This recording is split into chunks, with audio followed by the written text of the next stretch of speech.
All right, so in the summertime, your pool water is going to get warmer because, well, it's just sitting here with little circulation other than your pump. So when I lived out in Arizona about 10 years ago, I came up with this aerator idea because I was selling them on like Amazon or something for 60 or 70 bucks. So you can build this for about $15 now.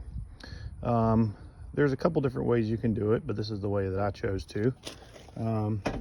You got your just standard, I think it is a 1 1/4, or maybe it's 2-inch, I can't remember, that screws right into your main jet. I put this on because it's just a quick disconnect, so when I don't want it on.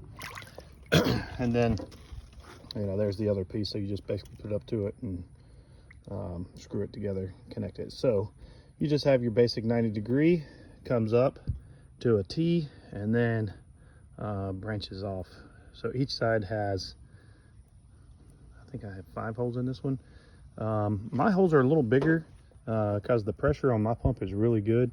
I started off with really small holes, and it was shooting it way over there across the pool. But so you can adjust these until you want to glue them together.